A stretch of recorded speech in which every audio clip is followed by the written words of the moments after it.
Peggy 18.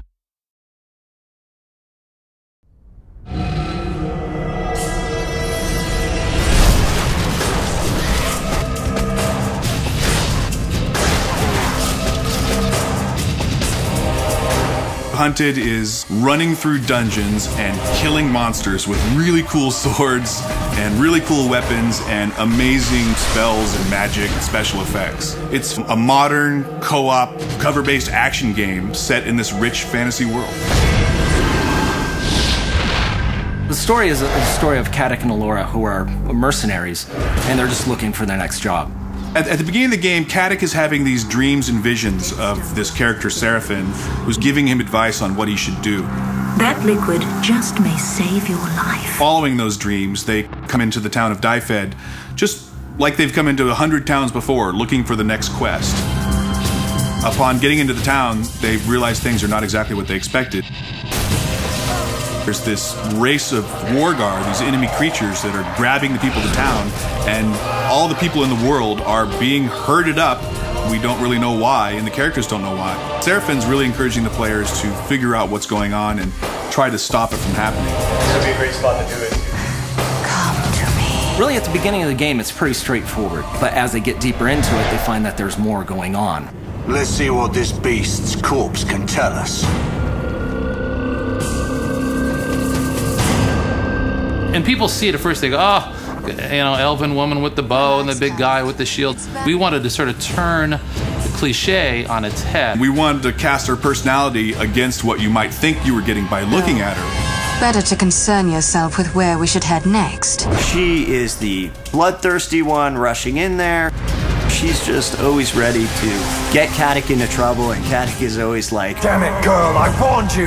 And it's the interesting juxtaposition of his personality versus what you think you're going to get by just looking at him that makes him an interesting character.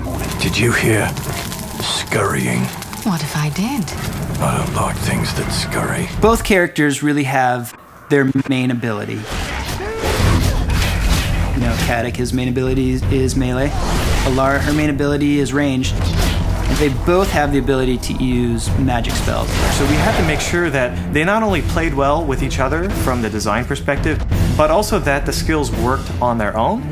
And the combination of their different personalities and their different skills, that became one of the central themes of the game, was this concept of co-op and the players working together. Ilara, we should move. We're exposed out here. Whether it's Alora and her ice arrows freezing guys in place so Caddick can shatter them, the levitation that Caddick can do to raise enemies up into the air and allow Alora to pick them off. Even the regeneration, when one of the two players goes down but isn't dead, you can revive them, but you can do it from anywhere in the arena. You have a line of sight to them by chucking a regen vial all the way across and bringing them back to life. on top of that, you battle charge me with lightning. I turn around with my spells and battle charge you. And this creates a spell link. You've got this giant cord, you're running, and any enemies that get in between that take massive amounts of damage. I think what we ended up with is a set of skills that'll really allow the players to kind of discover new ways to play the game. You can figure out a cool way to do something, you're like, yeah, that's awesome, I can't believe they let us do that. And we want that experience to be exactly the same in the single player game. I want to have that same dynamic. This game has not only done what we've said it's going to do, but I think it's even gone beyond that. I think everybody really knows that we're making something special right now. The whole genesis of this game was trying to create something that's been in my imagination for 20 years, and I think we've definitely delivered on that.